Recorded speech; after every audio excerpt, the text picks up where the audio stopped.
To charge an Amulet of Glory, you teleport to deep wilderness without any food whatsoever, run across level 40 wilderness to the Fountain of Ruin to charge them, before running even deeper to the Obelisk and hoping all that time that a PK doesn't find you, and hopefully you will get that elusive Amulet of Eternal Glory, which is currently worth 41 million GP, but is a 1 in 25,000 chance. If only everyone doing this method actually knew that you can do this stood at the GE, safe with your pipe and slippers on, and make far more money than those sweating in deep wilderness, chatting to your friends and getting 99 bank standing at the same time. Over time, we have forgotten an item that started out at 7,000 GP but now costs a measly 159 GP each. The Charged Dragonstone Jewelry Scroll doesn't just enchant an Amulet of Glory, each scroll enchants every single glory in your inventory, meaning you can charge 27 glories in just a few seconds. And the average price between an uncharged glory and an Amulet of Glory 4 is consistently around 500 GP, meaning each time you use a scroll, you make 13,500 GP in just a few seconds. So I decided to test this method and I bought 100 million worth of glories. Now you don't need that much GP, as we buy and sell so many glories, you can simply do one or a few inventories at a time on the GE, flipping them quickly, but it just makes it easier for me to show you the results this way. And what surprised even me doing this method is just how incredibly quick you can charge 27 glories at a time.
In just 22 minutes, I managed to charge 8,402 glories, which made me 6.4 million GP in 22 minutes. That works out at 17.4 million GP per hour. Now, me being me, I bought the glories a bit lower than the median price and I sold them for a bit higher to maximize the profits I made. And I actually made about 700 GP per glory. But looking at the G for the last 6 months, the price between charged and uncharged glories is normally 500 GP. But even at that price, it still works out at a very impressive 11.5 million GP per hour. I noticed in a few of my other money makers that people aren't working out the profit before doing them. In a month's time, after a bunch of people do this, it will of course affect the price. Add to the fact that glories do rise and fall in price slightly, you should always test the method before doing it yourself. And this is the formula for those that simply want to calculate it. You take the price of a glory 4 minus the price of an uncharged glory, which gives you the profit per glory. But we're charging 27 at a time, so you need to multiply that number by 27.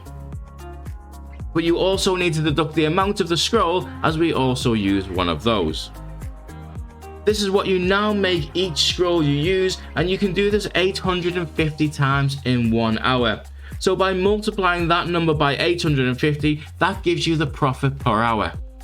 And I know a bunch of people will now do this, but even if the price of the scrolls goes back over 1000 GP each, and the glories only become 300 GP different in price, it would still give a very good 6 million profit per hour, and even that would be one of the best money makers in the entire game. A massive shout out to Chris who told me about this method. He also does money makers, so please check out his channel, which I have linked below.